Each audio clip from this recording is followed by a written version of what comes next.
My honor to introduce our speaker for tonight. Dr. Bridget Mitchell has over 20 years of experience in early childhood education and serves as Director of Professional Development at NAEYC. She is a published author, advocate for underserved communities, and an active board member with organizations including Reach Out and Read Colorado and Playworks Denver. Families, please join me in welcoming Dr. Mitchell. Everyone, I hope you are well. And I am just realizing that my topic may be a little bit different than what Savannah shared with me. So I've had two different topics, but I think we're going to be good to go where we are. Tonight's presentation, I'm really going to talk about early childhood development across the continuum. So I will have a large emphasis on social emotional learning and support, but really looking at families as advocates in the developmental journey of your students. So if it's okay, I will share my screen. Okay, thank you, Savannah. And I am so excited. I hope some of you were here before because I love presenting for Parents Challenge. It's one of my favorite things to do. And so I look forward to it. So are you able to see my screen? Okay, thank you.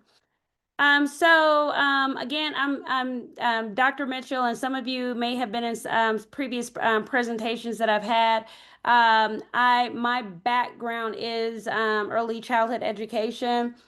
My graduate work is also in higher education and adult learning. So I prepare teachers to do amazing work, but I also support schools and classrooms with creating optimal learning environments. And then I work directly with families to help them to support their children in a dynamic way.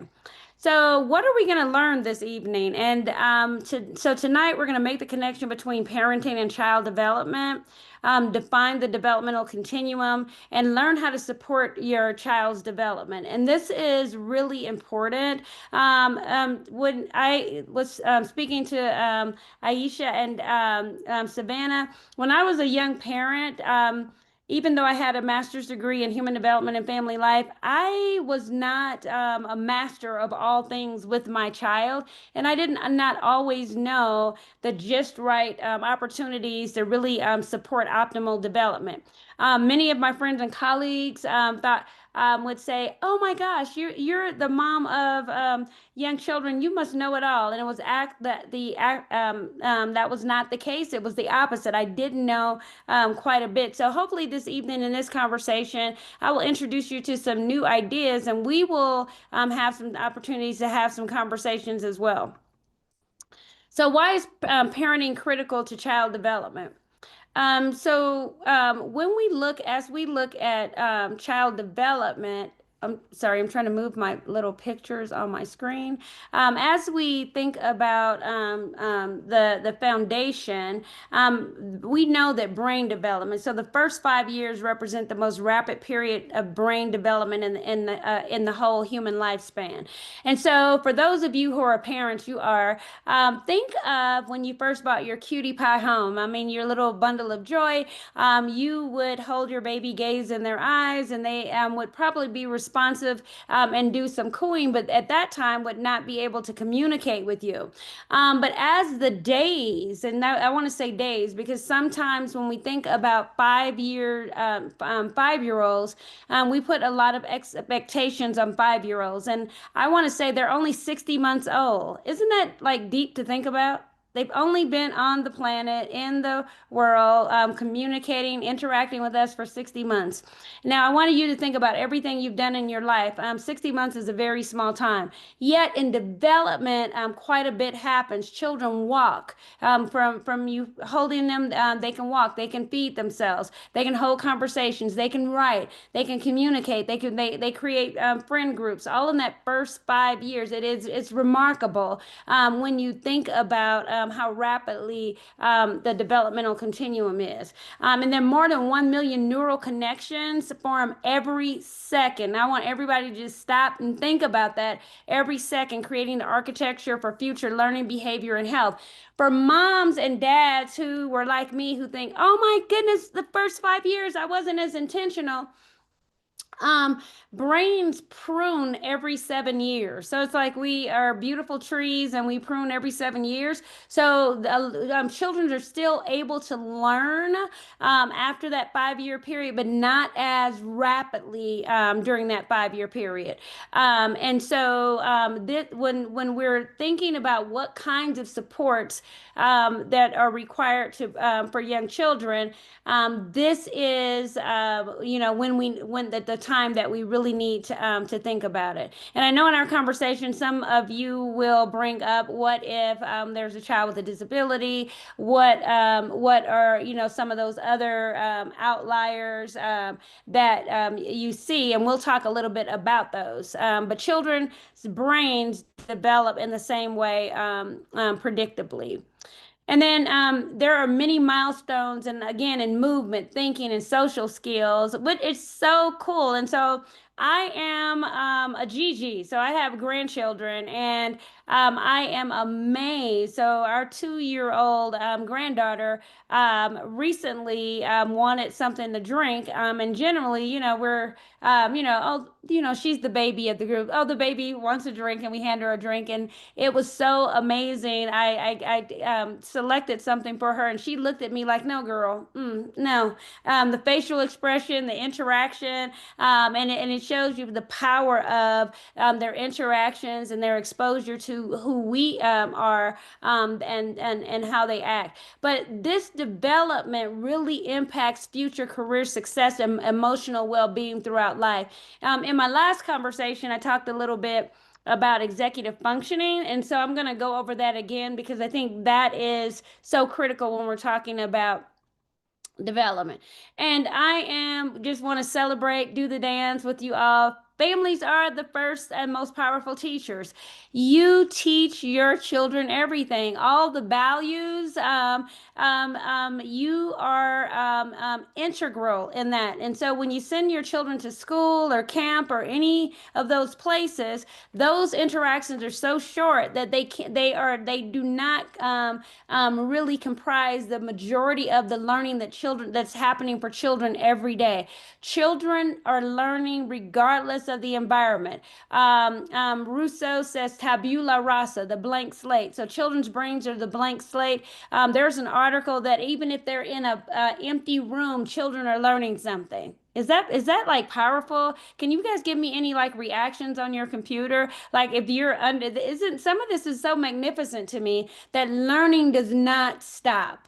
So it's not halted. It is ongoing. And it's for parents to know that there is no one way. There's no one way. And there is a cultural nuance to learning. And so we know that babies who are born in families that speak Spanish, what language do those children speak? Spanish. Babies who are born in families who speak Chinese. They speak Chinese. So that tells you how significant brain development is. And Chomsky calls it the language acquisition device. The children are able to communicate with the community that they are reared or raised in. And it's phenomenal to think that these are all innate functions. And so that's why development is so critical. It's going to happen if we don't do anything. I'm going to say that again. Babies will grow even if we don't do anything without any intentionality. And so we have this beautiful opportunity to really enhance the opportunities for children. So in that growing period, we can optimize those developmental strengths that all children have. Are there any questions about that? And just raise your hand. And I know Aisha and Savannah are helping me because I can't see the whole group. Are there any questions? Are there any questions?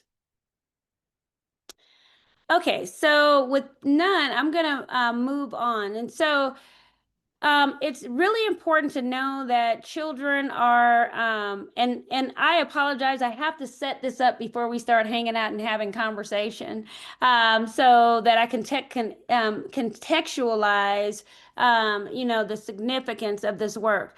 And so we know that children are born in a system. So children, again, development is not happening in a silo. There are many influences on development. And so the best way that the best visual and the clearest way to articulate is based on Bronfenbrenner's ecological systems theory. Now, you don't need to know the ecological systems theory, but what you do need to know is that when babies are born, they are influenced by a myriad of systems, and the first being the family. The family is the microsystem, and that is the people that are with them every day. And so I want you to, if maybe you want to shout it out, but think about your own children and things that you see them do, and you're like, oh my gosh, they're doing exactly what I'm doing. Oh my goodness. They are walking the way I walk. They're talking the way I walk. Oh my gosh, they're eating the way I eat.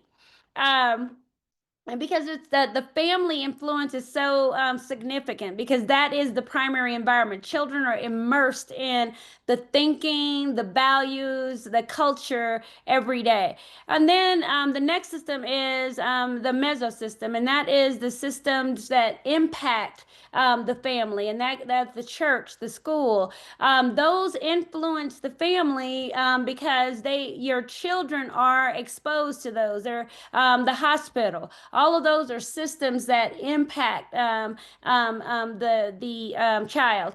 During COVID, it was really interesting because I think it was really clearly illustrated when we had such disruption in our hospitals and how it impacted the family and how it impacted children. That was a beautiful example of the mesosystem. And then the exosystem, the system that are those elements that indirectly influence children. For example, your job influences your children. Your job influences your children. How so? The schedule. So maybe your schedule doesn't coincide with the pickup time from school. So all of these things influence how the experience of the child, and then the macro system, the larger global system, which is society. And right now, I was just looking at news article. The big topic is AI. Everybody's heard about AI because it's in everything, and so it's like a common term. But like that, how is that influencing our classrooms, our homes?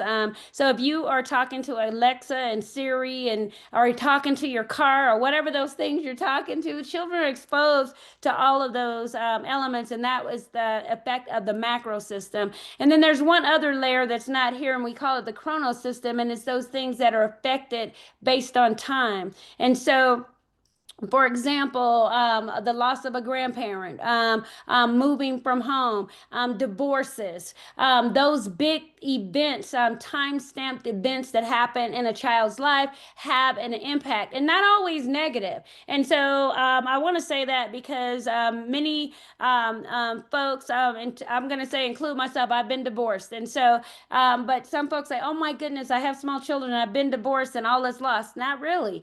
So sometimes that can be a really strength based. So no, just because those big events happen in children's lives does not mean it has a negative impact. It does influence their thinking and the way that they're who they become, but it does not always need to be negative. It's important that these systems provide this broader cultural context for who the child is in their environment. And so I'm trying to move my slide and I'm pushing the wrong buttons. I love this.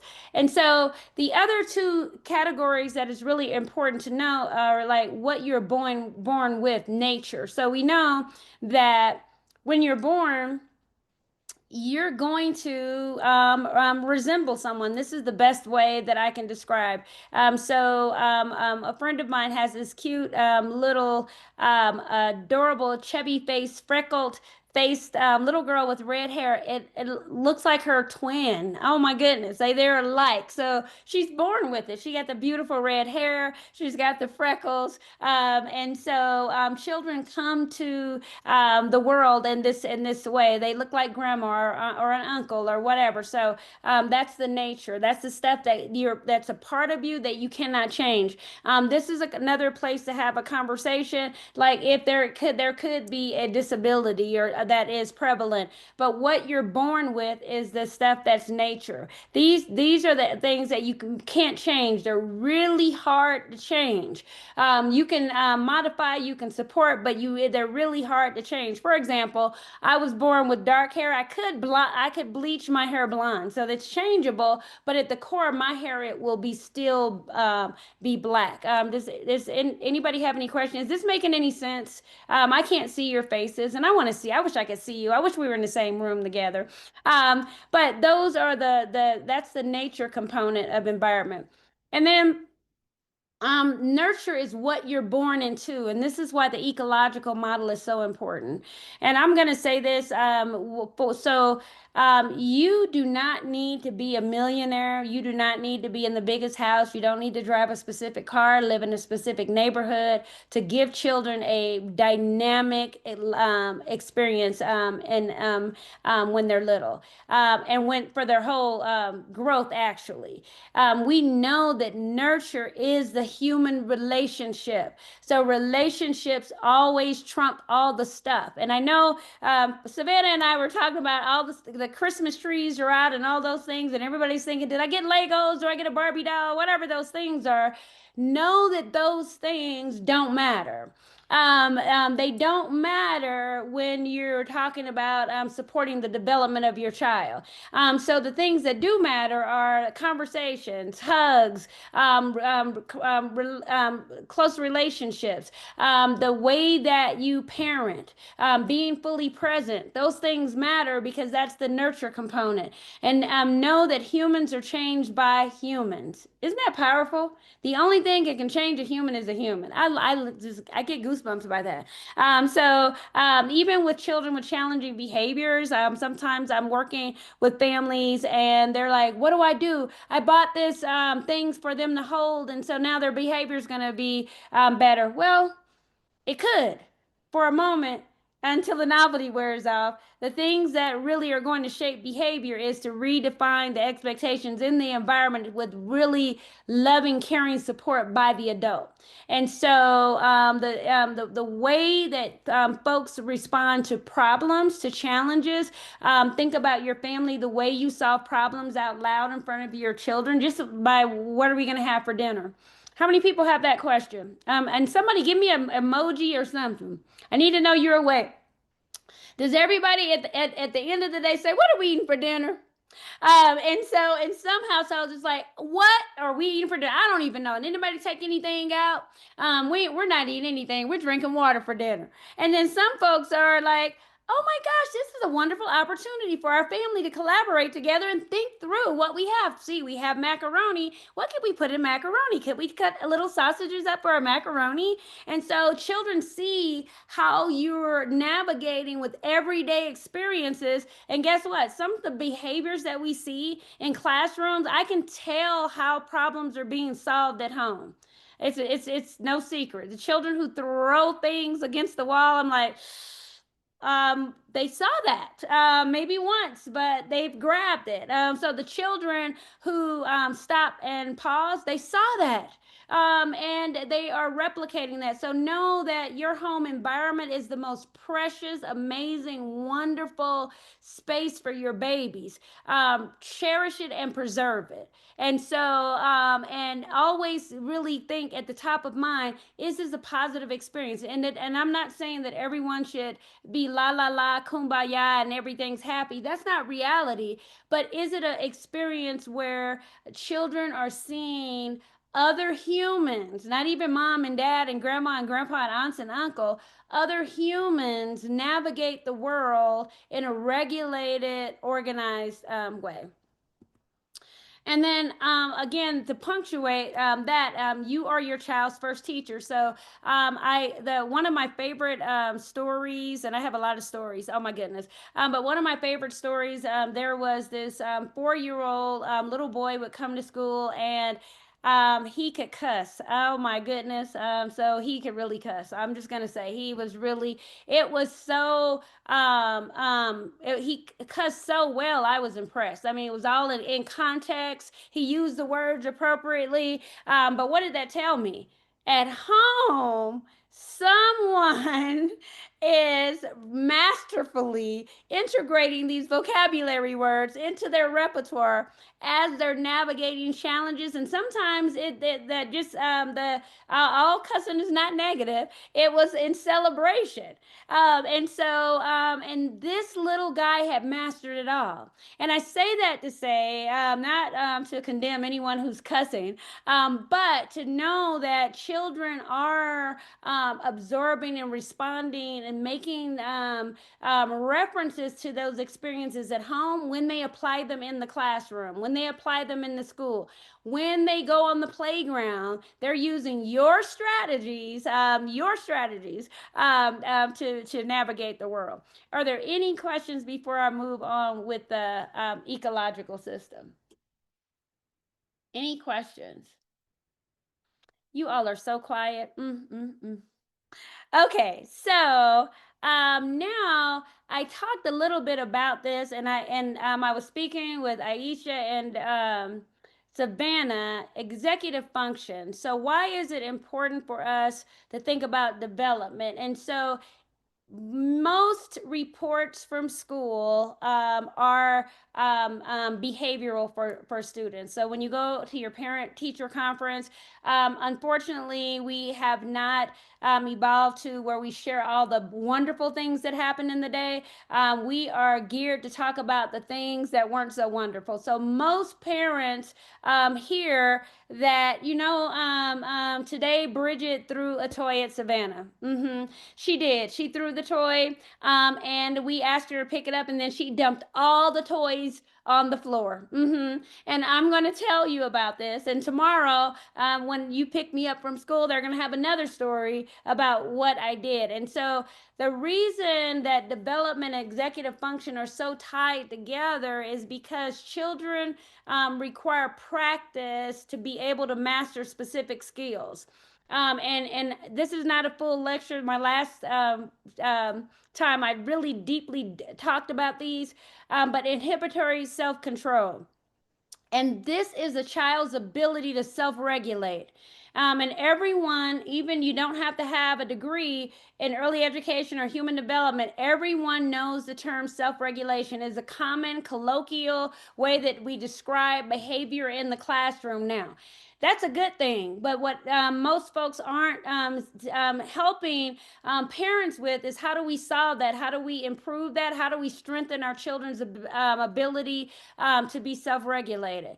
And so, self regulation means that children are not able to attend to a specific task for very long.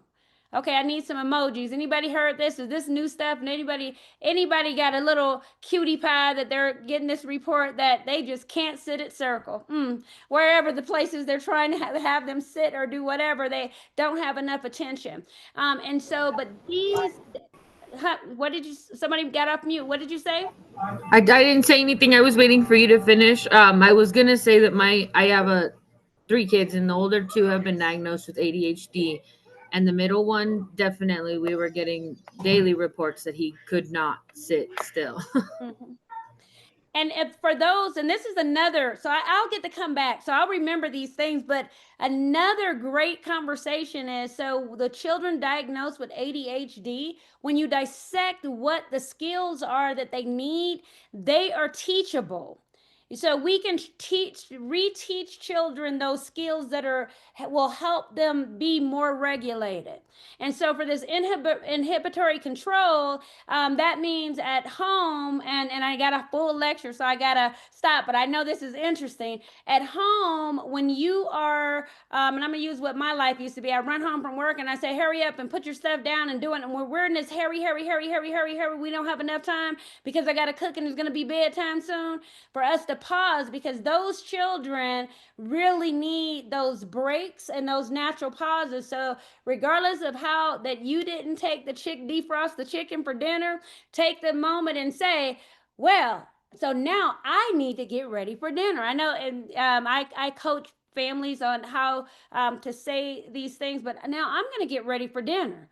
And what you're doing is you're modeling for those children who don't have an anchor to be able to take a breath between when everything's in a frenzy. So they're operating all the time like they got to hurry, hurry, hurry, hurry, hurry, hurry, hurry to the next thing. And that's the way the classrooms are supported.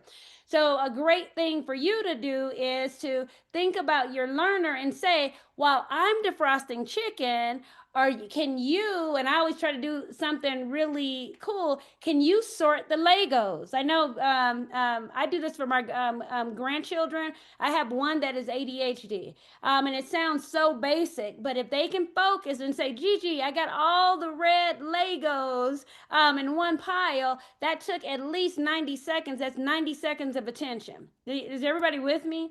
And so what you're doing is retraining your baby. Give them little tasks, not big things. And to say, oh, you found all the red ones?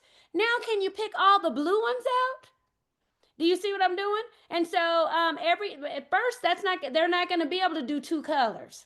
But you'll see over time that you've trained your baby, you've given them practice and something that they can have 5 minutes of focus. That is huge for children with ADHD. And you can grow that skill by giving little things to do. Another great one is sock.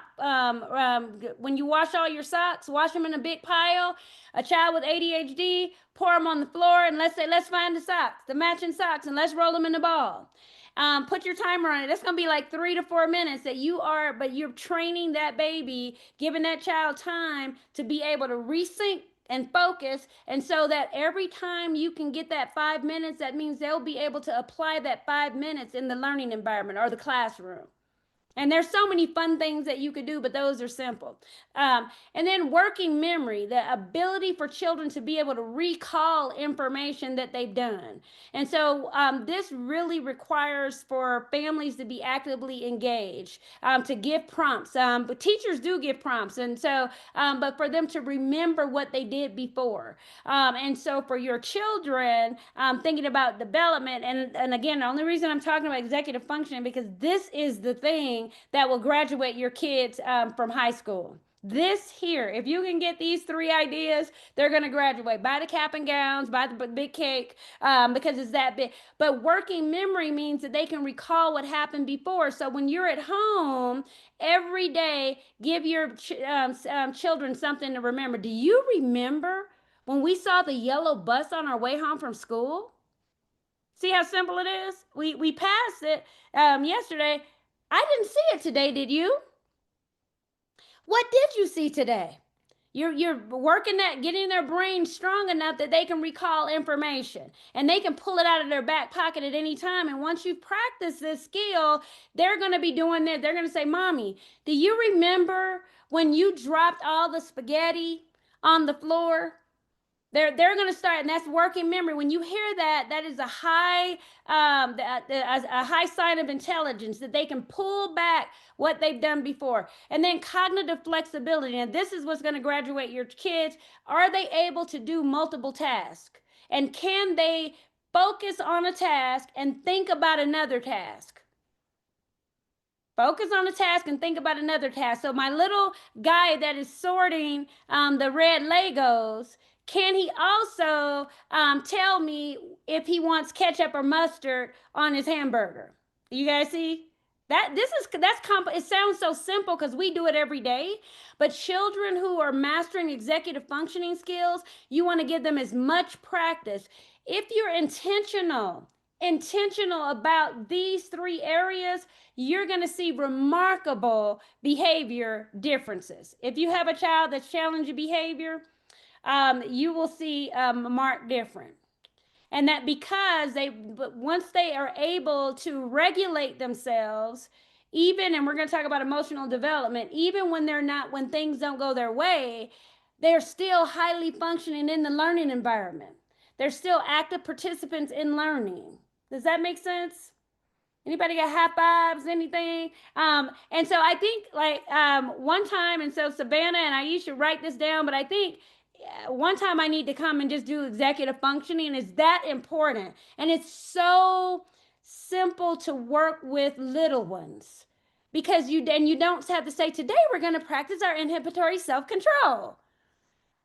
You're going to say, today we're going to roll socks. Can you fold the washcloths with mommy? And they do it over and over and over again. Okay, so I'm going to stop with that. Now you guys get the point. But on my chart, do you see something magnificent? The 3 and 7-year-olds need the same support as the 15-year-olds. Middle school. So middle school, and it's observable. Middle schoolers have a really tough time with inhibitory control, not because they haven't practiced it before, but they have other things on board, hormones, peer pressure, all these other things. And so, if you can use these strategies for a middle schooler, for those who have older children, what I did with my son, and so my son was diagnosed with ADHD, and I would have taped stories in my car, and I'm just using an example so you guys can get an idea of a practical thing. And I know that he didn't have the attention span to listen to a whole book. We would listen to like 60 seconds. I would be like, "Oh, you ready to listen to our 60-second book section?" He's in middle school. Yeah, and then we talk about it the whole time. And then so during that conversation, I'm doing working memory and cognitive flexibility. Do you guys see? So you dissect it so that they're able to manage it. But just know when they're in middle school, they're going to need your help again to remind them of these things because the hormones will be on board, and there's nothing you can do about it. So our bodies are unregulated when our hormones are in flux. And every human has hormone fluctuations in their body. Any questions about executive function? I get excited because this is like a magic key that no one talks about. But if families can do little things with their children every day, it will shift the trajectory of what's happening in those classrooms what the experience your children are getting. Any questions on executive functions? Yeah, I I had a, oh, go ahead. Go Sorry. ahead. no, I'm sorry. I was just gonna say, like, I was doing some research and ADHD because this is kind of a new thing for me, and my son is 5 and can't sit in the circle and everything you're saying. Well, he's 6 now. He just turned 6, but so and everything you're saying is like it's what he's going through. So I was reading, and I guess they offer some kind of a therapy to help with it, and so I was kind of like curious about that. But then I was reading too about like schedules, like having like I bought a thing on Amazon. It's like a checklist at nighttime. Like, okay, I've got my homework done, I've eaten dinner, I've brushed my teeth, and like that kind of thing. And Like so in those given jobs and tasks. Yeah. And so those things like checklists work for adults. So if a child is already, and I'm just going to say this, and I mean, I know this isn't a conversation. I just need to hang out with you all for a few weeks. But generally, and I did this too. So I do have a son with ADHD. So those checklists make us feel good, but it's not making the child intrinsically motivated to follow through themselves. Does that make sense? So Yeah. mommy, every Yeah, morning, did you brush your teeth? Did you tie your shoes? I did that. I was right. exhausted. I wanted to cry when my son. It's a lot when children need Yeah. this kind of support. And there are therapies, but there's simple ways that things that you can integrate every day. I just shared some. They're so common and basic. They don't cost you any money. It's just Mm, intentionality, and you can weave it throughout your day. And It's really so good. yeah, when you so and like that kindergartner, I love little my 3-year-old granddaughter probably has ADHD, and so every time she's here, and it sounds some folks were like we didn't have laundry to do, so I didn't do it this time. I just dump all the washcloths I got in one big pile. Let's fold washcloths. Because I know if we can fold washcloths for 2 minutes, oh my goodness, then to next time it's going to be 2 minutes and 15 seconds, and next time it's going to be, and so because it's like you're practicing, it's just like I don't know if any of you work out Pilates or jazzercise or whatever. At first you don't know the routine, so you kind of stumble through it a little bit, but once you kind of know it, you're like, I got this. Okay, I know the next move. I'm good. That's what we need to do for our babies. Give them some mechanism so they can practice, and parents can control, can do this. The element that you said that is really great, task, but make sure the task, the first that you give them, they're very simple. And then you'll add to the steps of the task. So like folding and I wish I had a washcloth now. Folding a washcloth, I'm Montessori trained. It takes a special technique. So a child, the first time, they're just going to be closing them together. That's enough.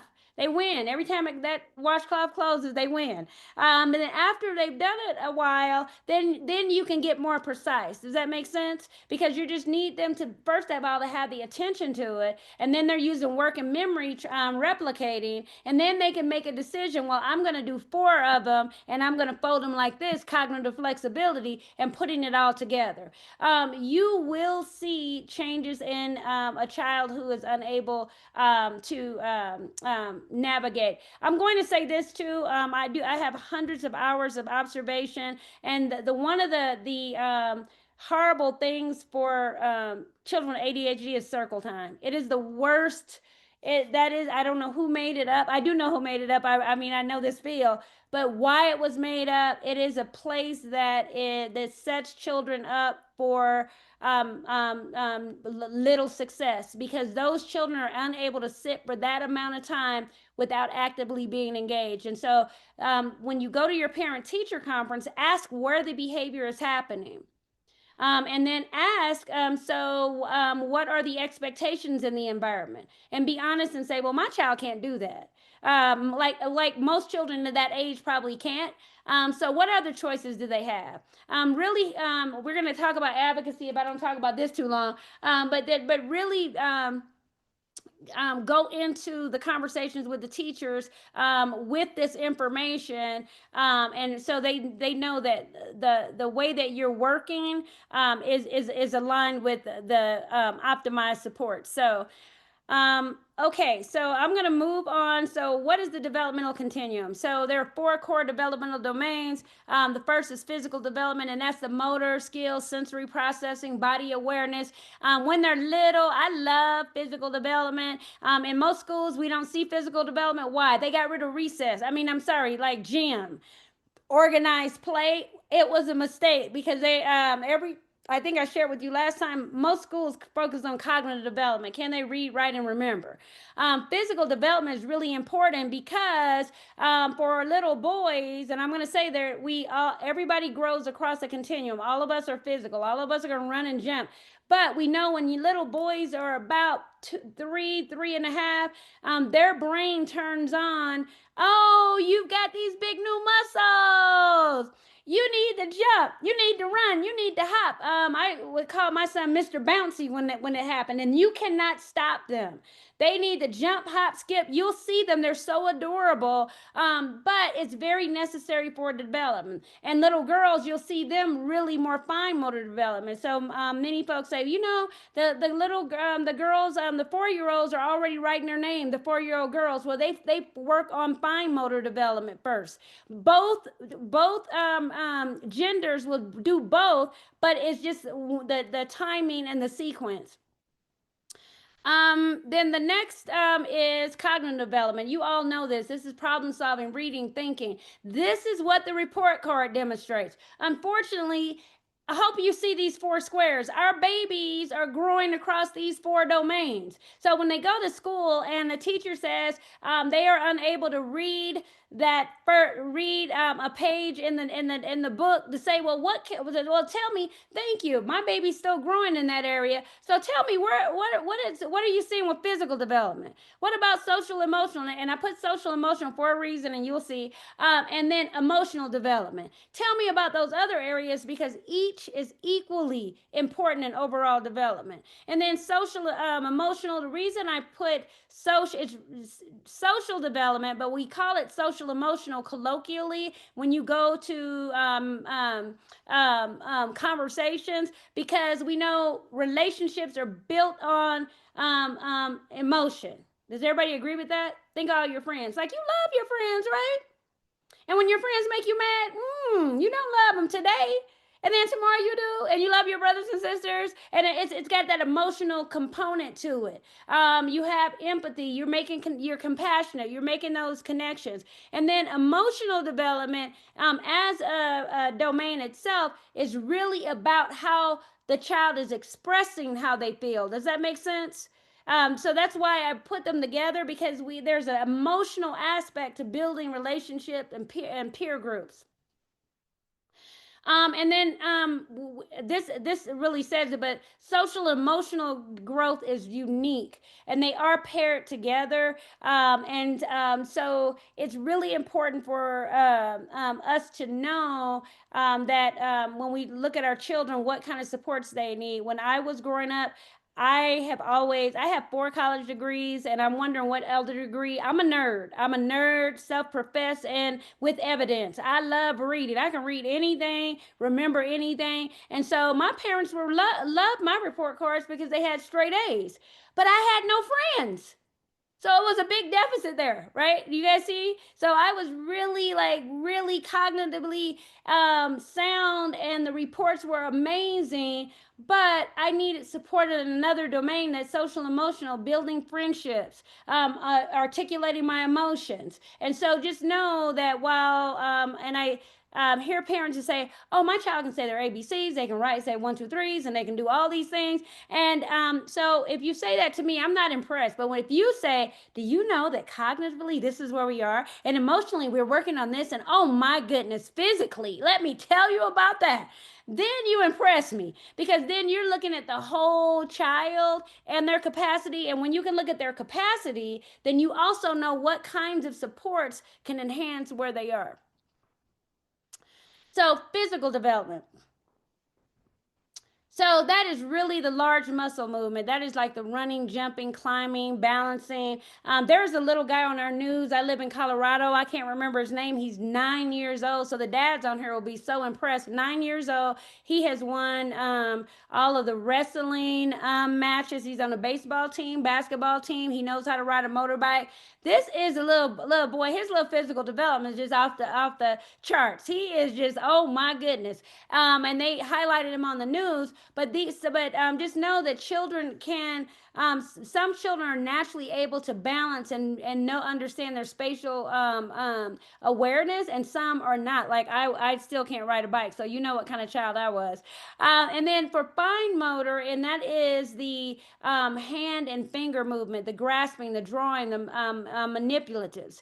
When you're supporting development at home, please focus on both of these. Provide opportunities for your children to play in both ways. And if anybody's been in my other sessions, you know I love play. That's how children learn. Play is the work of the child, but give them opportunities where not only you may have, an easel and paint, but you also may have balls and bikes and things that they can run, or open spaces, or go to the park, because it's very necessary for the children. And so how can families support physical growth? First, encourage active play. And that is like the best play. And I'm going to say, I have to shout out to dads here. There is a lot of research. I actually wrote an article on fatherhood. Dads play different. And their play is amazing. And it's really important to growth and development for both boys and girls. Dads play different. So, what about that really active play? So, provide daily outdoor time, running, climbing, jumping. Those of you who are in like apartment spaces, you can still do really fun large body movements like Twister and all those games, so children can move. Children should not be sedentary. They should have a really great time. Little babies, give them tummy time. That's one of the most remarkable observations you can have when babies are on their tummies, to see what they're doing and how they naturally have that beautiful balance. But then engage in family games. Like I have never been athletic, but we had a basketball goal or whatever the things are. My son rollerbladed for half his life. I can't stand on skates. But just provide as many opportunities possible for them to be able to do that. And then I want to emphasize, because we don't always talk about it for children, because we're in a culture where we run children from school to the next thing, to the next thing, to the next thing. Anybody give me an emoji if you run it. You got look at your schedule and you're like, well, we got soccer, then we got gymnastics, then we got violin, then we get whoo. Children need rest too. So offer balanced meals. Try to feed your children as healthy as possible, especially 0 to 5, because this is when everything is growing. So an apple instead of a candy bar, or a carrot instead of a cracker. Just make the natural choices. Sometimes we have these things, but we don't think about them. And then establish a sleep routine. Children should have a sleep routine. And I know that it is in for children to make up their own bedtime, but it's detrimental to physical development. The body has to rest. And so children who are going to bed at 10 o'clock and waking up at 6 o'clock, it's really interesting. And then healthy eating habits. Someone had a question. Did somebody have a question? Yes, Dr. Mint. In the chat, someone asked if science is. Can you hear me? Yes, I can. Can you hear me? We can hear you. Yes, we can hear you. Okay. Someone in the chat asked if science has proven all of this. Why are schools built counterintuitively to this? Well, whoever asked that, can we say that about everything in our lives? Yes. I think for physical development in schools, we see a high fine motor opportunities. There in most classrooms, children are getting opportunities to write and draw and do. I think because of economics and cutting out all of those beautiful physical opportunities, and I'm going to say that I am against that every physical activity parents have to pay for. So if physical activity is wonderful, which it is, why do we have to pay for our kids to be in soccer? Why do we have to pay for our, and that's a whole nother thing. So you don't want to get me on the soapbox. Whoever answered the question, you're when we talk about advocacy, so when you are an advocate, so I think these things can be changed. I just think that unfortunately we're in this space where all the weight is on, can you remember what I gave you yesterday to remember? And it's unfortunate because that is just not the way we are as adults. So foster independence, allow practice and self-help skills. So let your children get themselves dressed. What I love, and everybody, well, if you don't know, my favorite age is 2-year-olds. I love when 2-year-olds pick their outfits. I love when they have boots and cowboy hats, and then they might want to have their swimsuit over their t-shirt. I love that. But just give them an opportunity, and then where you can in your home for that fine motor development. If you can go, and the dollar store has these, I have them at my house from the dollar store. But for your spoons and forks, if you have little ones, get a few small ones that you can have so the children can be really independent. There are a lot of families that still cut all of their meals up and feed the children even at 5 and 6. I see it in places where they can do it themselves. give them that freedom to practice. Now I'm going to ask you all, and I don't think we're going to do breakout groups because I mean I had so much fun on executive function skills. Uh, but what do how do you support your child's physical development? What I've just shared, and it's no right or wrong answer, but like right now, how do you think that you provide support? And you may not have thought about it before, but I would love for please share how you support. And I'm going to try to make my screen a little bigger so I can see you all. Anyone?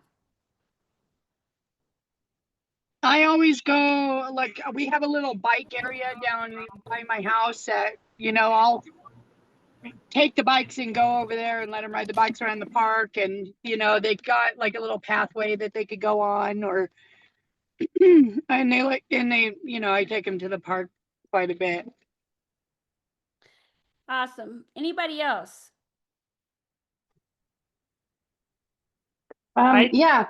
Similarly, my daughter is very physical, and I realized that earlier on. I wasn't like a very physical kid myself. I was more introverted, and I liked exercise, but not like her. She needs a lot, and I've realized that she needs to be more. I think I realized that like 6 months ago. She needs to be more challenged physically, and it helped her at school. So I put her in swim because she just loves swimming, and we're taking a break this month, but I can just see how it fine tunes everything. It affects everything else when she's getting enough. And then she loves to ride her bike, play outside with her friends, all of that. I can tell it really makes a huge difference. I love that. Anybody else?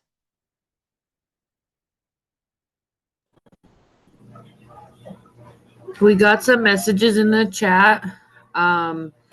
It looks like Can you read them? someone said they run. Yes, it looks like we run around the house and play tag. Someone else said soccer buddies. They've loved soccer buddies for their 3-year-old. Their oldest kiddo does soccer and sometimes basketball as well. Someone else said they play basketball and football with their sons. They use the outdoor space they have. Volunteer for soccer coach so that their kids can join. Swimming and dancing, bike riding, dance class. And then someone said they have their daughter in horseback riding, volleyball, dance, and singing. And they also take their dogs out for walks. I love horseback riding. So what about fine motor? Any other students in art or any of those activities? And remember, physical development has two components. So that large muscle component, but then also the fine motor. My yeah. kids are really into art too right now. My son is in. Oh, sorry. Oop, I can't. Go ahead. My son is in occupational therapy, so they work a lot with him on fine motor skills because he has what they called retained infant reflexes. So he gets a lot of one-on-one work with his occupational therapist for working on those things. Awesome. Someone else was off. And they do all kinds of things. They do think fun games. Oh, Legos are huge. So yes, and if I step on one more Lego, I'm just saying they're really interesting. Some of them are like micro Legos and they're special when you step on them. So Yeah, that's true. My daughter really loves like marbles. Like she likes building her own little marble sets and like coming up with different creative designs, and she gets frustrated sometimes, but she's very much likes to get things working right. So, but she enjoys that. oh, someone said they love cooking together. That is a great fine motor activity. And for those of you who have the little ones, so I know it's like holiday time and everybody's figuring things out. They have these wonderful vegetables that are connected with Velcro with a little wooden knife, so babies can practice in a safe way cutting, and it's cute when you know, give them a space and you're getting dinner together, but another fine motor activity. Okay, well, thank you for sharing those. And so now I'm going to move on to the next area. Am I still sharing my screen? I am. Okay, Yeah. thank you. It's so hard to navigate. I want to see you all and I can't see you. I can't see you. So now we're going to talk about cognitive development. And cognitive development, again, this is the space where, you know, most often you get feedback from the teachers, but it's also tied to that executive function, that, you know, the working memory, and so hopefully you all are seeing the connection. But this is when children are able to process and just really think through. And I love one phrase: they're thinking about thinking. I love that. And sometimes you can see the children thinking about thinking, and they're remembering, they're problem solving. And for those, I know we just had the example of cooking. Cooking is a great way for children to solve problems. To say, I wonder what happens when we add 3 carrots to the soup this time. Remember last time, working memory, we used 2 carrots. What do you think could happen? And so, though I just, you know, the examples you use, just think every while you're not the teacher and you are not implementing a formal curriculum, remember your home is a learning environment. So you can integrate everyday experiences and turn them into fun learning activities for the students. And then from birth, children are actively constructing knowledge through sensory experiences. So some of you may, and I forgot to ask the query of how many folks had what age students, and maybe if you guys could put the age of your students in the chat, and Savannah, if you could help me just to get some sense. But if you think about what happens from birth, I mean, children are very oral. They're sucking on everything, they're tasting everything. And it's not because they're hungry. I was in a training and someone said, my baby's always hungry, they're always sucking on things. It's the way they're experiencing the world. And as babies get older, then you'll see them really, maneuvering material or toys with their hands. You'll see them really staring at particular characters, just really looking, using all of their senses to explore the activity. And that's why often we see, like sensory toys and books for babies, because they're learning about hard and soft and bumpy and spiky and all of those other textures. And so, how can you nurture cognitive growth? And again, I want to empower you. It is all about you. You all hold the key. I wish I could come to every home and see the wonderful things you're already doing that you have not associated with supporting development. But everything you do is really impactful for your baby. And so, the first is the rich language experiences. And I want to pause here. So if you all are taking notes, I want you to write down every day I'm going to have a conversation with my child. Every day I will have a conversation with my child. And that does not mean it does not need to be complex. It does not. Every day I'm going to have a conversation with my child. This is how your children learn the beauty of language. The beauty of stories, the beauty of connections. This is, singing songs, conversation, asking them questions. And one of my favorite questions is for young children and high schoolers. So, what if that happens? Little ones, I say, what if? For older ones, I'm like, so what if it happens? Then what are you going to do? So that they can think through and use the language. And then it's something about turn taking. And we know that when children have the capacity for at least 5 turns in a conversation, they're stronger readers and they have a larger vocabulary. So, what is a turn? A turn means I say something, they say something. Every time it's my turn again, it's like exercise. Then you count 1. And so most of our conversations go like this for children. So, did you have fun? Yeah. Oh, and then you tell some adult they had fun. So what if you say, did you have fun? And they say yes. Well, how? Well, what did you do? And then what? Can you show me?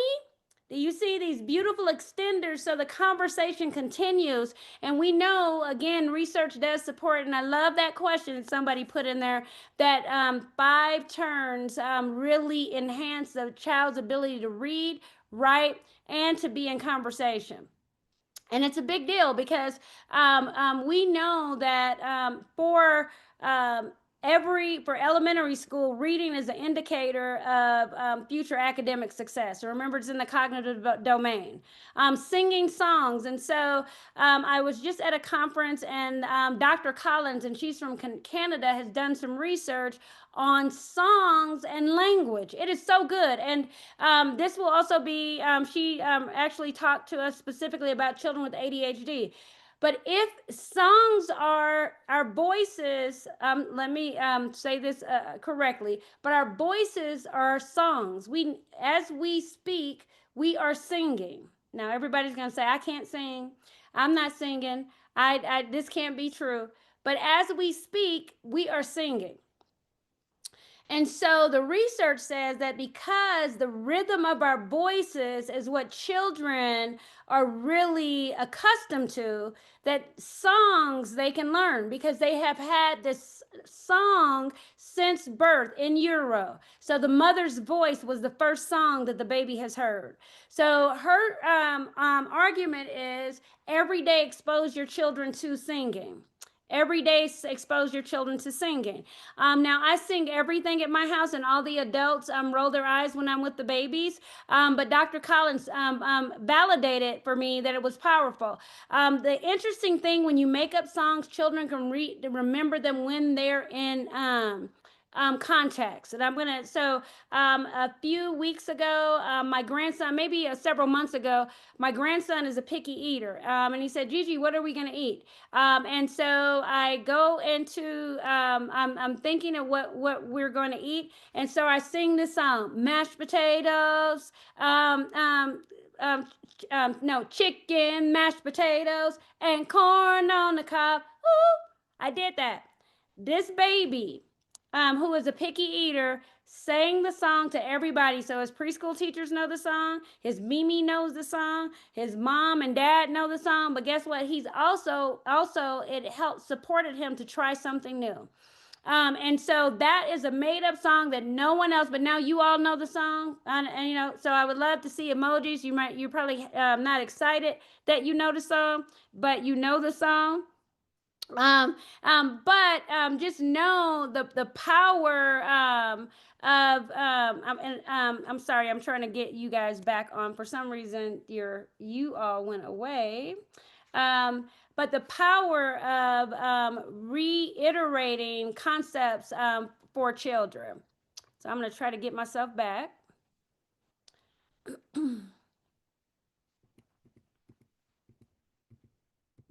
And so the next is playful learning activities. And if you talk to me, if you see me in the grocery store and you ask me, what should I do? Play. Play, play, play. Play is the work of the child. That is how children learn. Children cannot learn without play. And so when they're building a structure, a huge structure with maybe the Legos, the taller the structure is, they're learning something from that. When they are running and they're able to slide, my grandkids have a wonderful time. I have hardwood floors. This is the most unsafe thing on the planet. But when no one's watching, they run and slide in their socks. they're learning something. So know that every experience that a child has that's active is play, and that is the best mechanism. And so formally though, in your home, you can have simple puzzles. And I just want to say, I know it's holiday time, you do not need to spend lots of money on stuff. You can make things at home and create your own puzzles, create your own block patterns. If you have a pencil, a piece of paper, and some crayons, you can chart out a pattern for your child to replicate with blocks. You can create your own memory games.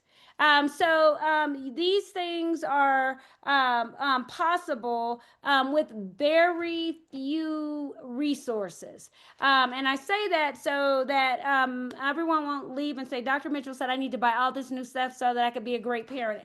In fact, it's the exact opposite. You don't need anything but you to be an incredible parent. But for cognitive, so children can practice problem solving, which goes back to executive functioning. The play is the best mechanism because they can see hands on what happens next.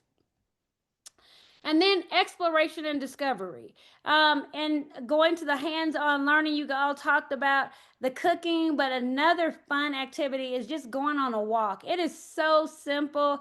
Many of us don't do that anymore. We have so much technology. We're all holding our phones, our iPads, or this or that. It was in the grocery store getting groceries, and everyone was buying their groceries and still looking at their phone. I don't know what we're doing, but we seldom have exposure to nature anymore.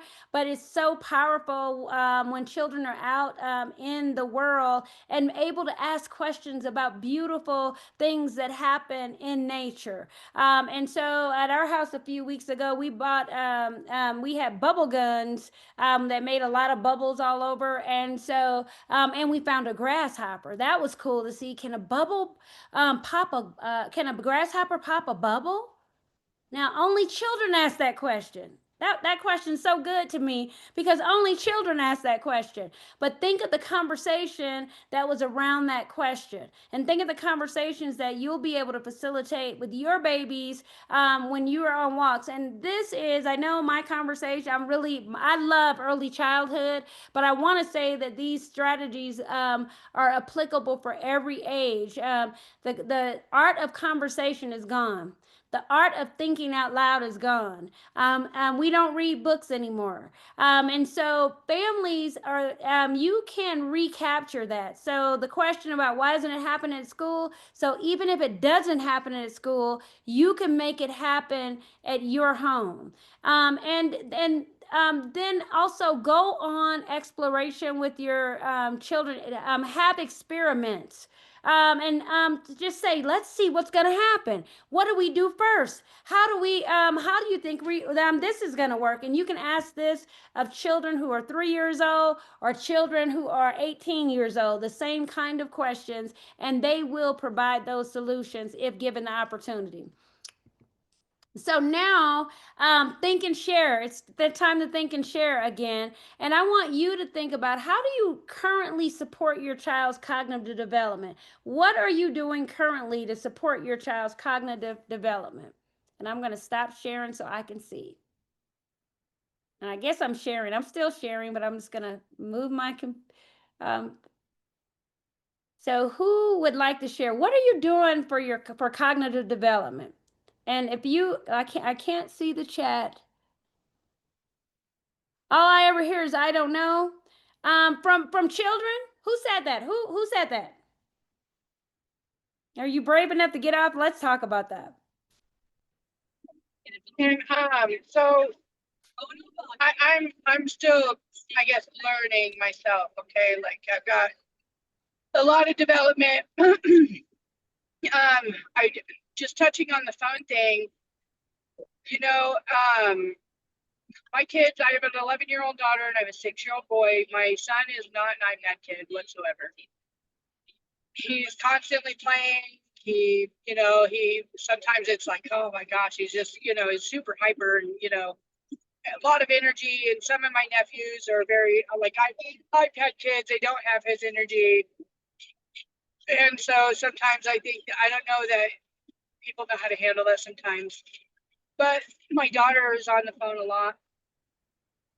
And the issue that I'm having is I guess I'm trying to find tools to, like what are some things that I could do to get her off of it? Because I feel like, when I kick her off of it, because I set a time limit for it, like 2 hours.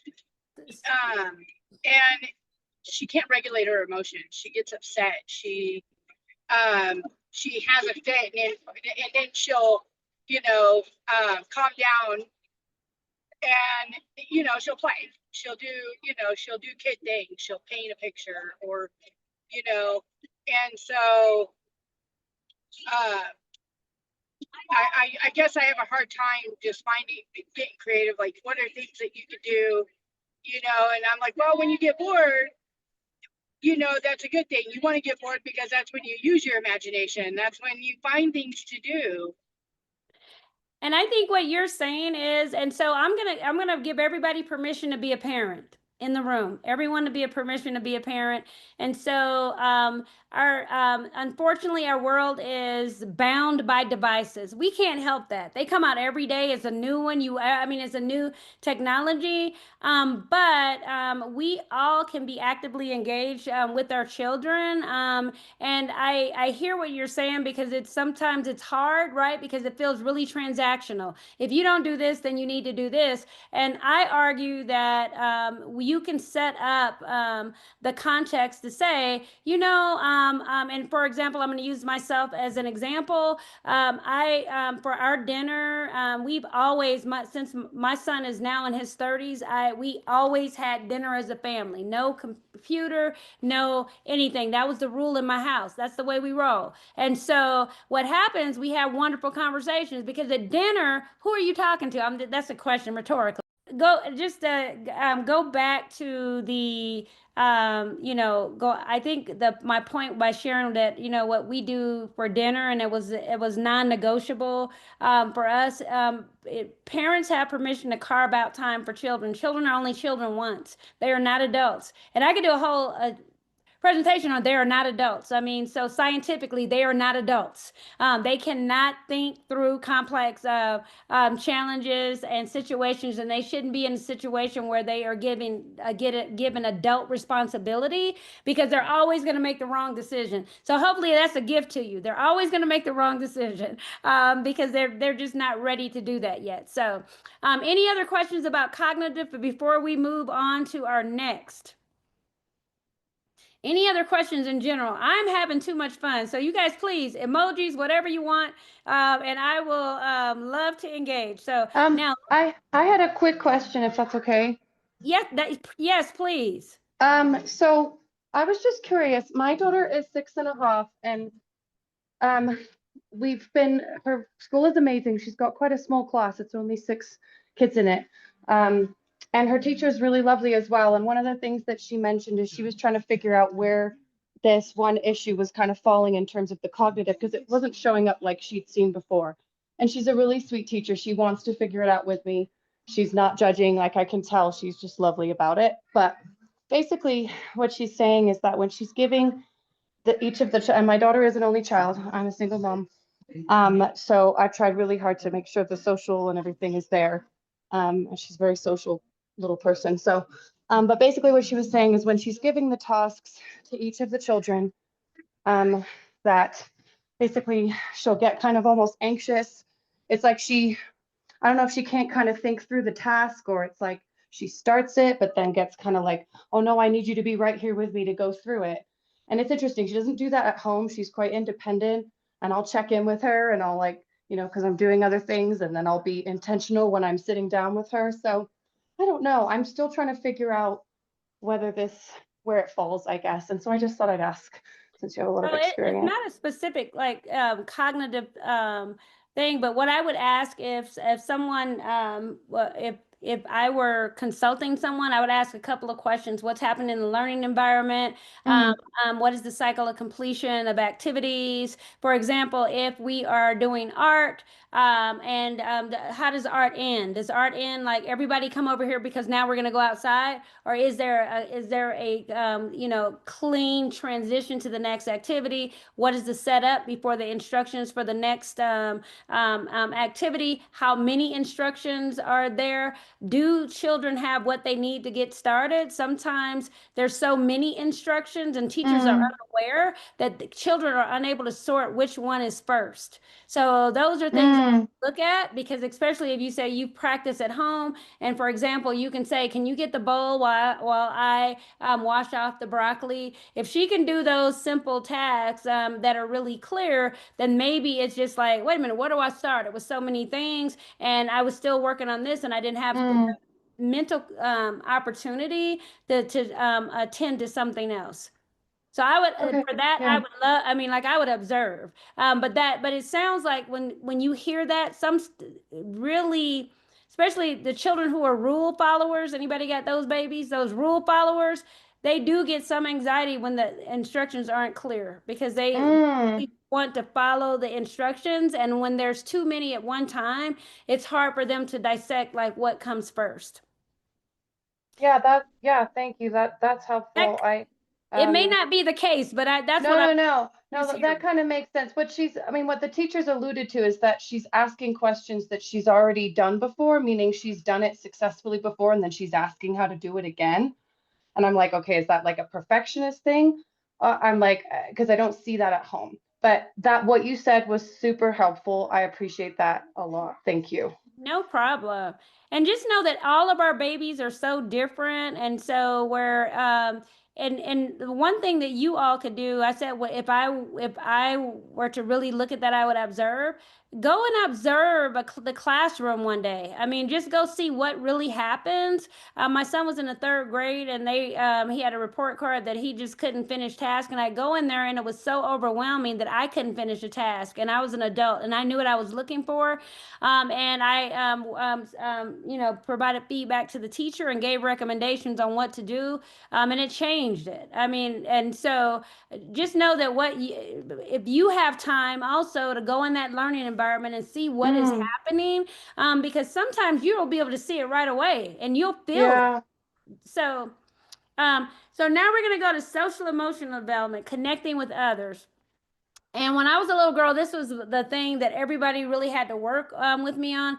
I know I seem like I'm an extrovert. I am a kind of an extrovert, but my preference is a book on the couch with the blankie and the dog. And that's still my preference. I've always preferred being in isolation, reading a book. And so, but social development is a space that we really can support with children. And I want to say this is not a conversation to make children play with other children. I did a presentation and a family said, well, I make my daughter. I tell her, you have to. And so I want you, when you have that frame of mind, think about how you form relationships with people.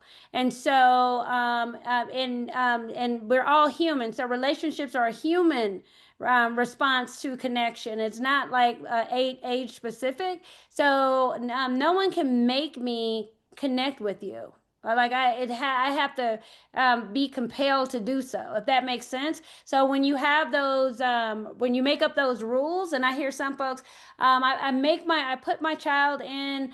I don't know why I'm using soccer. I'm not a physical person, but I put my child in soccer so they can make friends. Well, probably they're not going to make friends, and that's not the way that's one way. They'll be with other children, but they may not make friends. And so just know that those things don't always translate into the outcome that you're looking for.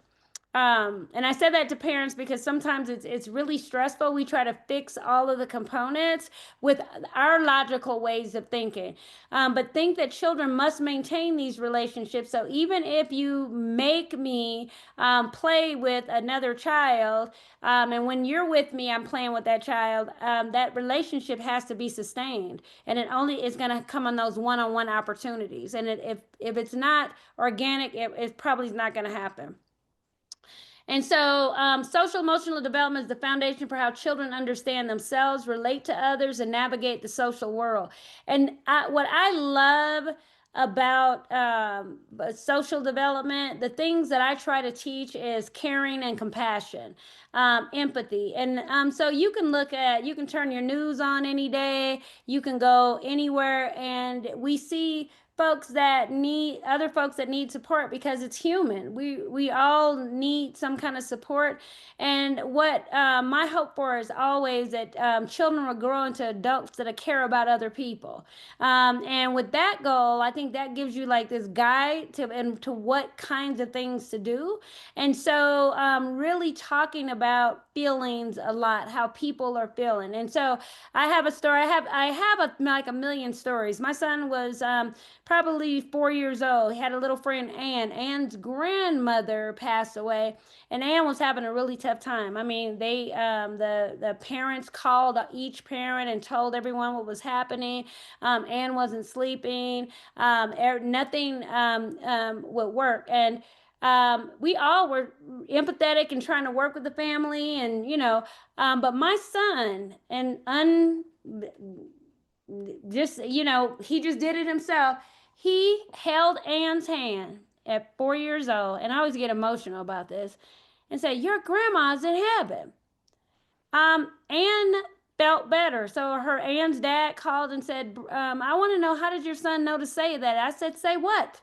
But my son was empathetic in the moment. And that is what we hope to for our children. We hope that they can love and care about other people, and because then those connections will give them those examples of what it means to be human and what it means to interact with each other. And so from infancy, we have attachment with the caregiver. This is the most beautiful time. You all know I love early childhood. The first 12 months of life is the most gorgeous time ever. Pardon me, Dr. Mitchell. I don't mean to interrupt you. Yeah, I just didn't know if you wanted to share your screen still. I'm not sharing my screen. No, ma'am. Team. Yes, I want to share my screen. Thank Yes, you. I would love to share my screen. Okay. I was showing all this stuff. I was so amazing when my screen was sharing that I didn't know it was sharing. I'm saying no. Are you able to see my screen now? Are you able to see the screen? Yes. Okay, so let me Yeah, see. we're able to see it. Okay, let me get back to where I am. Okay, so we'll catch ourselves up. But infancy to me is the most gorgeous 12 months on the planet. And so for everyone who has a baby, I just wish we could just take vacation for a year and just look at the baby. Because so many cool things happen and it never happens again. It's so good. But what we can see with babies, and as everybody held the baby, do a thumbs up, smiley face, or whatever. Yes, your parents. But when you look at a baby's face, and they look back at you, like who melts? I mean, who's like, oh my God, my baby's looking at me. Oh my goodness. And then when they hear your voice and they turn their little heads to your voice, they're in the process of building relationship. They know this out of the womb. They're connecting with other humans because connections with other humans mean, if we were primitive people, that means survival, right? Because of, and they that there's actual studies that babies' faces are proportioned to survive. Their eyes are real big, their cheeks are real chubby, and the way we take that information in is as, oh my goodness, this is a vulnerable person that I would lose my life to save. And it's really built like that. The scientists did a beautiful study. And so if you ever think, why do I look at babies and I melt? Well, it's designed that way. Their faces are proportioned just right so adult humans can really take care of them. So they are building relationship from the moment they come they're born. And then with toddlers, you'll see toddlers really begin to engage in this two-way relationship. And you see them barter, you see them take turns, you see them make things up. I have a 3-year-old granddaughter. They say that the twos are tough. The threes are really a big experience at our house right now, because they want to be independent. And my granddaughter says all the time, "My turn, Gigi. It's my turn. It's my turn, Gigi." So they're in conversation. They're engaged. They're building relationship with you in a dynamic way. And I want to say the turn taking component. I hear parents do this. Don't forget to share. And you're not the parents that do that. But I want you to think, what does that mean? What does sharing mean? So how could you model that for the little ones that you have? So if you have children in preschool who are every truck they see is theirs, and that's developmentally appropriate actually, because if you listen to Freud, they're egocentric, so that's when they're supposed to just focus on their world and nobody else's world. But for learn to share, model that so that they know what you're talking about. Many families just say, "Please share." I don't know what that means without a definition. So that's a pro tip for parents working on that skill.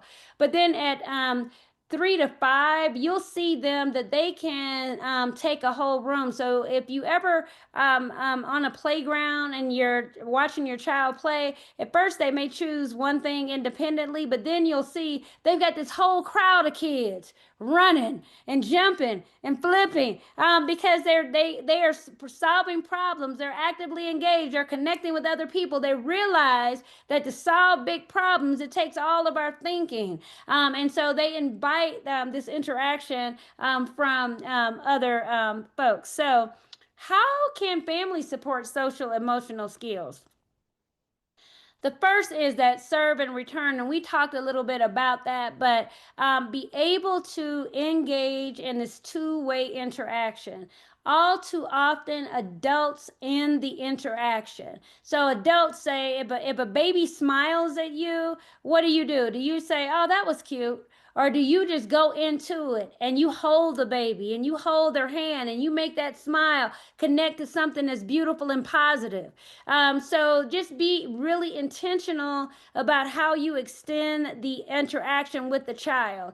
And for those little ones, toddlerhood is the Y period. And I made that up. No, that's not. So somebody said, "What? Who said that?" I just said it's the Y period. That's because all I hear is, "Why, Gigi? Why?" Be in the conversation. So a few weeks ago, I was with my son, and my granddaughter is 3 years old, and everything is why. And because I'm in child development, I said, "Okay, Bridget, you're going to just see how long you can stay in this conversation. How long can you make this conversation last?" Because the other adults around her answer and say, "Well, that's enough. I already told you why." But I stayed with why. She was able to continue give me another thing. "Gigi," my dog's name is Ozzy. "Why is Ozzy's haircut?" "Because his beard was too long." "Why, Gigi?" "Because it grew like that." "Why, Gigi?" "Because dogs' hair grows, and sometimes they can get choked on it." I would add things. "Why, Gigi?" "Because it's too long and they eat it with their food." "Why, Gigi?" "Because when they're hungry, they're not watching." Do you guys see how long I went? I just kept going and kept going and she never, I had to end it. She would not stop. That was so beautiful because all of that thinking that generally as adults we cut off, she had all of these wonderings. But the most important thing, she was engaged in a two-way conversation and maintaining her attention. Going back to executive functioning skill, ADHD, maintained her attention to that conversation for a lengthy time limit. The next is emotional coaching. In the context of relationships, you can validate like how things make you feel. But for social and emotional development, for this one with relationships, and we know there is some a physical nature to their relationships. There's going to be some tugging, pushing, playing, biting, kicking, because that's what they do. They're testing out the boundaries. And so, what happens if a child bites another child? And so, I've heard so many things. Well, we don't bite each other. Oh, okay. So that's one way. Yeah, we shouldn't bite each other. But what? So what happens though? What are the acknowledgments to say? So what would you say? Like, wow, that really hurt. Do you remember when you fell outside and you were crying and I got you the Snoopy Band-Aid? That hurt that much. Do you all see what I'm doing? I'm attaching an experience that the child has had with pain to the biting so that I could give them some context of what happened in the interaction. Because children who bite have no awareness of that it is painful. I should have some snaps, some thumbs up, some something, because it's the hardest thing to break. If biting occurs, it's a tough one. But the best way to break it is by referring to something that the child can relate to say, and then I would even go further to say, "Mommy gets really sad when she's hurt like that. Mommy gets so sad." And so that the child can make that connection. Oh my goodness, not you don't bite other people. Oh my goodness, when I bit mommy, it hurt her so bad. It hurt her to the same degree when I needed my Snoopy Band-Aid when I hurt my knee outside. And when mommy gave me the Snoopy Band-Aid, she also gave me a hug and said she loved me. You see all the context that the child can get by really posing the right, aligning the right experience with that. And so that, again, ties right back to those executive functioning skills. And then the last, I don't know what's happening. Oh, I got my coach cursor on the wrong thing.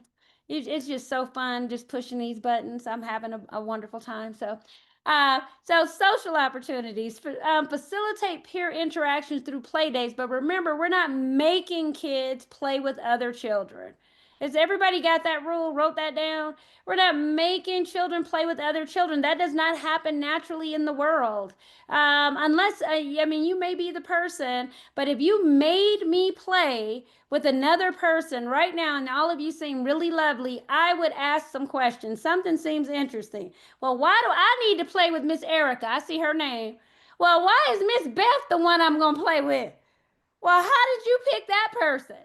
And so think about that. And so children may not have the words to express and articulate, but it's something a little weird. Like you have to play. This has to be your friend for life.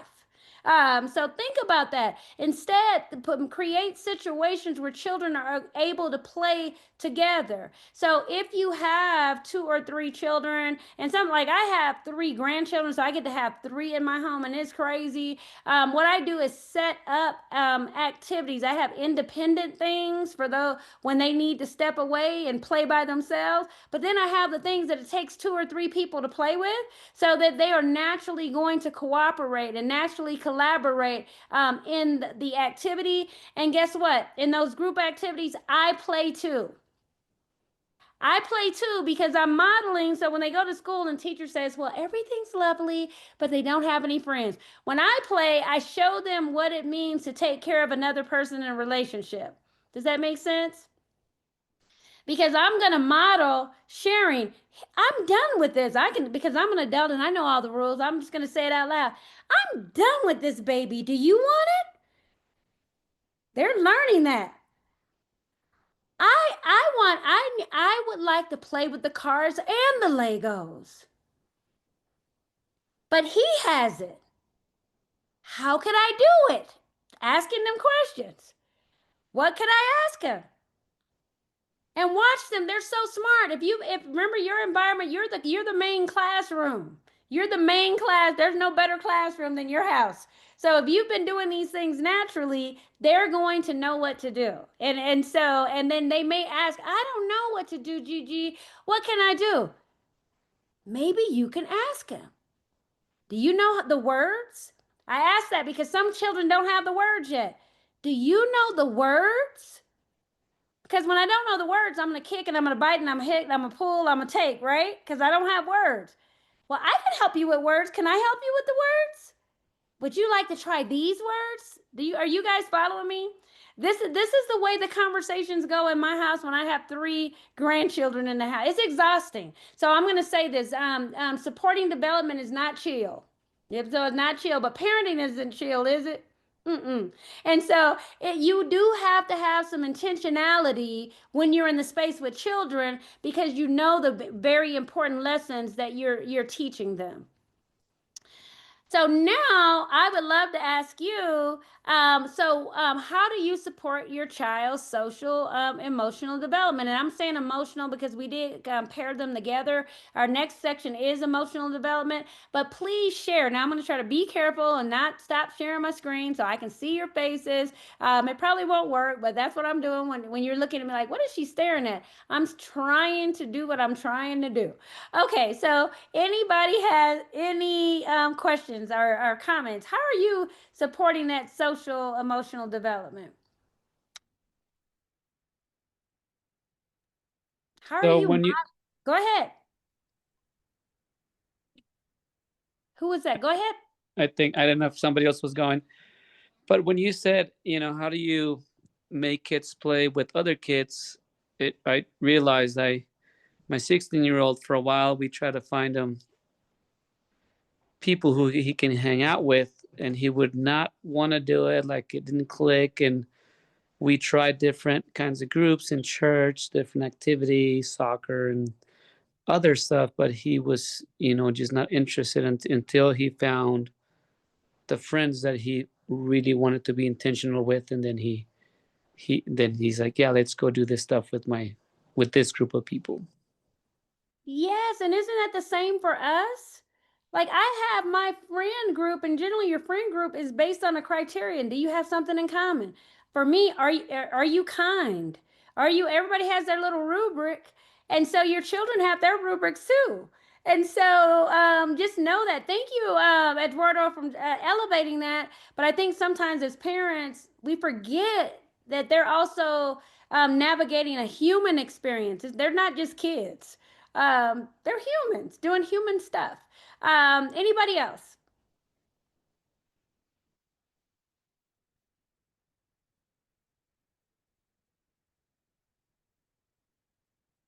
Any of you like coaching your children the way I described of like giving them words? And if you're not, this is a fun thing for you to start doing, especially if there's behaviors that you know are really, really tough. And we're going to talk about labeling behaviors, but when they're frustrated and frustration leads into biting, then how can you coach them? And so I want you to think about that after this call. And then I love journaling. I know it's like a nerd thing to do, but I shared I'm a nerd, so you know that already. I got that t-shirt.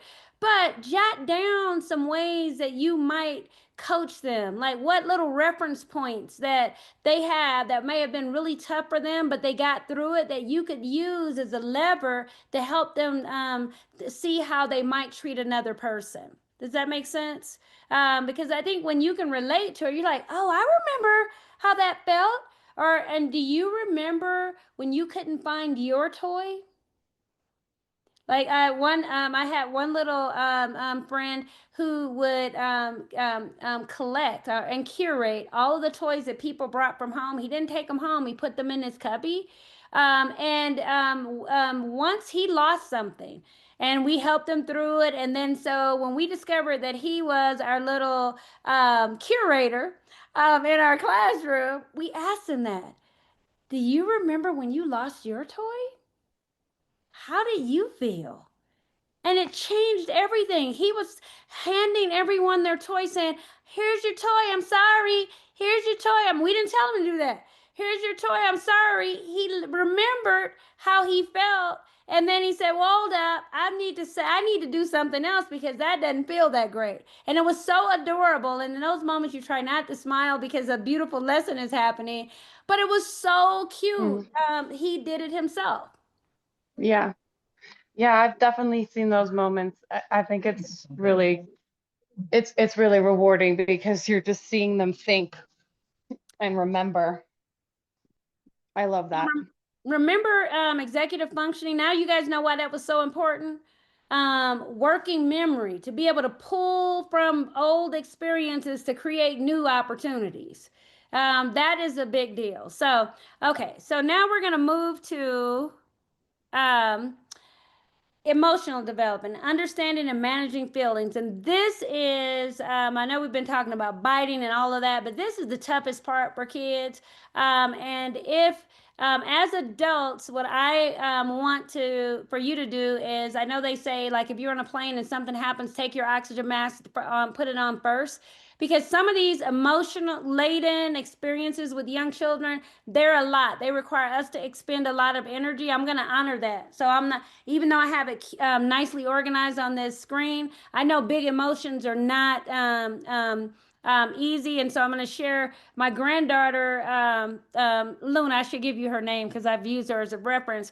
It was nap time. And so she did not want to take a nap. And so she just went down the spiral. And so she was really screaming at the top of her little voice capacity. No, Gigi, no, I'm not taking a nap. I'm not taking a nap, Gigi. And so what I did is I put on my AirPods, and they were not engaged, so I could hear everything, unfortunately. And I said, wow, your voice is so big that my ears can't handle it. Let me try again because the screaming was really big. And so I was a calm adult. And I'm saying this to you because it's going to sound really ridiculous, because you guys are going to say, when they scream, it melts me down. But I was calm and I said, oh, it's so big. I see you want to tell me something. Oh my goodness, I want to know what you're saying, but I can't hear it. It's so big. I can't hear it. And I did that for a while. And then she didn't believe me, so she got closer and she screamed. And I played like do do do do do, like I couldn't hear it. And I'm like, oh my goodness, I see your mouth moving. Is something happening? When that sounds so big, my ears can't hear it. And so this baby, this is how smart they are. 3 years old, she gets really close to me, and so she's still really mad. And so she yells at me by whispering, saying, Chi, Chi, Chi, Chi, Chi, Chi. And it was so, first of all, it was so good. I'm like, I love that. But she was able to lower her voice, still very upset, to get my attention. And then I engaged in a conversation with her. I said, oh, now I can hear you. What is it that you want to tell me? And then we went on from there. And this was maybe a 20-minute episode. So I want to say, I want to honor the energy that it takes when they are unable to regulate their emotions, but it's worth the effort when they can regulate their emotions. So now she knows how I can hear her voice. So folks won't say, well, Dr. Mitchell is talking Dr. Mitchell stuff. This is what happened with real babies. And so and we want to, this is when we recognize, when children are able to recognize and express and regulate their emotions, going back to inhibitory control, like that example with Luna, she was totally, there was no control there. There needed to be an environmental factor to help her to be able to regulate her emotions. But now, even when she's upset, she is as regulated as you can be without that extreme emotion. And it's a distinct domain that really supports emotional intelligence. Emotional intelligence, there is research, emotionally intelligent humans are the best leaders.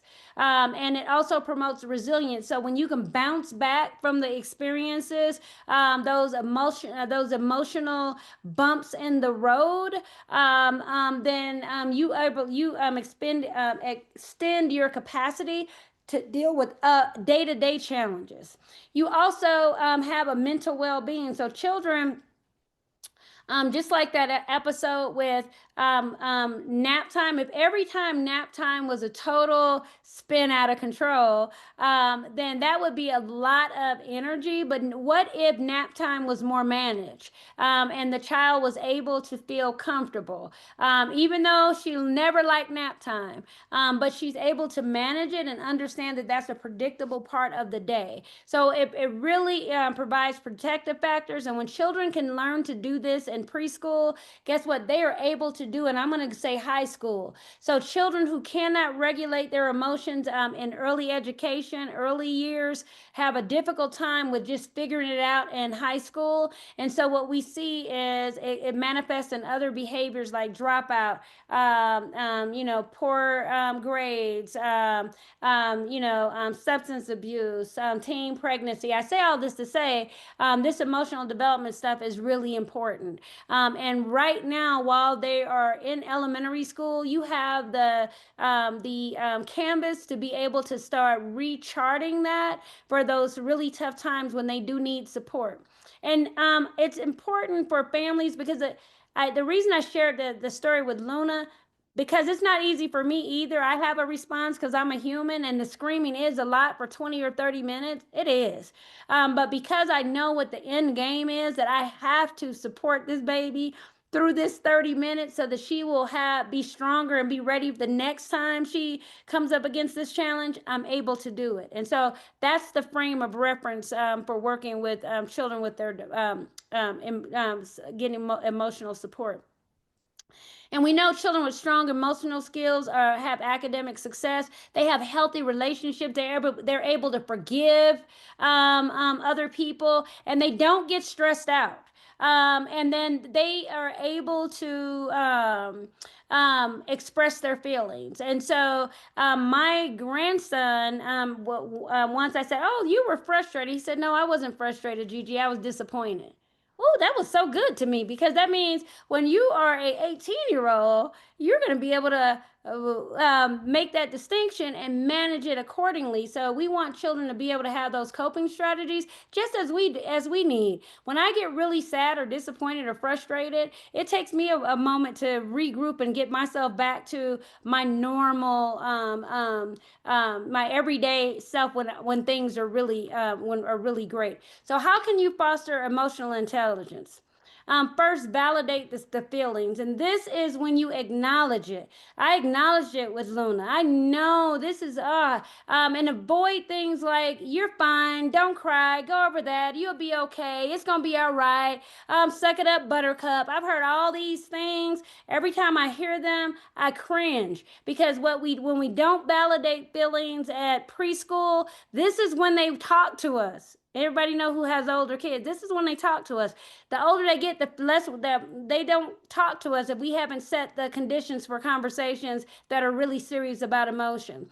I was on a board for suicide prevention, and we know that the children who are unable to express themselves or outwardly share how they're really feeling, not what we want mom and dad, we think they want it. They want us happy, so we've got to be happy. We can't do that. But sometimes when we do not acknowledge feelings, children walk away thinking, "Well, the only way I can talk to my mom or my dad or my grandma or whoever that adult is by saying something positive." And so I can't show my emotions because they can't and are able to handle. So this validate their feelings, and I don't care. I generally don't give absolutes. Validate them every time. Every time. And so this is so serious for me. My adult son, if he comes to me with a big emotion, I stop what I'm doing and I pay attention, because it's really important, because that is the way that you'll have the resiliency and be able to navigate the next challenges that you have. And then teach coping strategies. What happens when you get angry? What happens when you get frustrated? What happens?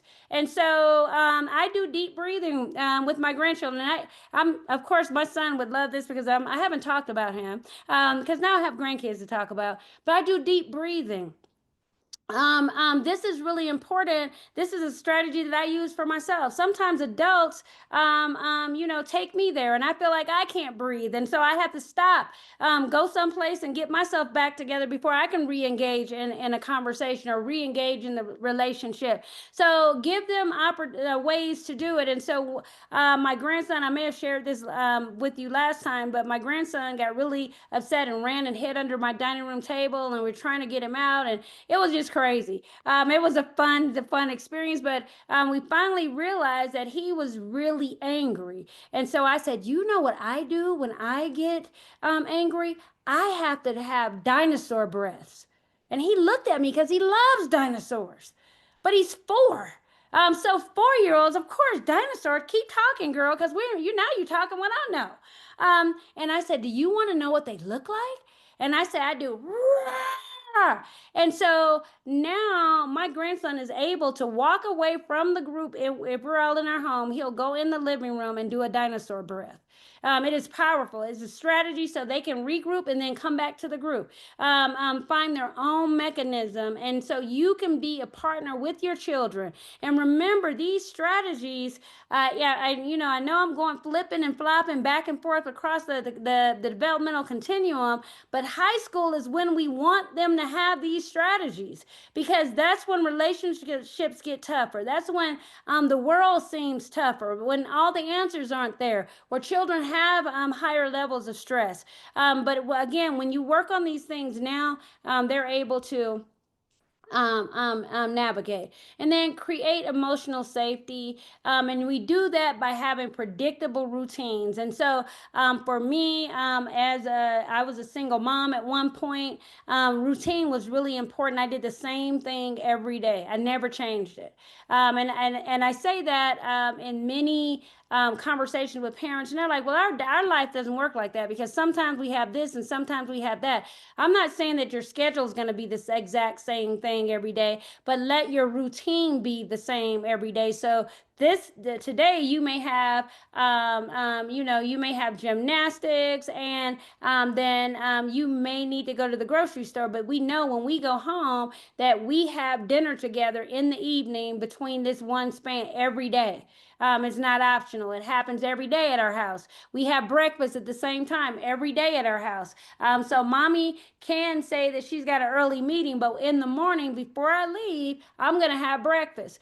These routines make children feel safe. When we disrupt them, children do not know how to re-navigate. So I want you all to think about, in the morning when you miss your cup of coffee. That's me. Sometimes when I'm traveling really early, I don't get a cup of coffee by 3 o'clock. I'm like, oh man, I didn't get my coffee. I've been off all day. And I'm an adult, and I could have gotten a coffee any period during the time, but my routine was altered for that time, which impacted the rest of my day. This happens to children, and so keep it predictable. Be sure that you have consistent boundaries. Remember, you are the parent. So if there's no phones at the dinner table, then there are no phones at the dinner table. And we never have a celebration. Today, you can use your phone at the dinner table because you got all A's. That doesn't make any sense. So how else can we celebrate? So the things that are non-negotiables, those are those hard, fast routines that keep it manageable and keep the relationships really strong in the household. So now I'm going to have you all to think about how you support your child's emotional development. And hopefully you all are relating to some of these examples, because I'm using real stuff. I was a mom. I'm a grandma. The realities of the realities are the realities. And so I think as you all have this group where you can fellowship, tell real stories to each other. There's no need to candy coat and sugarcoat so you could be the best mom, because there's no best mom. You have the best intentions, but when you are having a really tough time and thinking of a strategy, ask somebody. Because guess what? They're probably doing the same thing at their house trying to figure it out. And together, you can come up with something pretty fantabulous. And then, if nothing else, sometimes you just need to cry. I'm just going to say this. Sometimes, as a mom, I just needed to sit down and regroup myself. But with a beautiful group of parents like you all have, use each other's strength as a resource, because it's really powerful to have that. So, anyone, how do you think you're supporting your child's emotional development?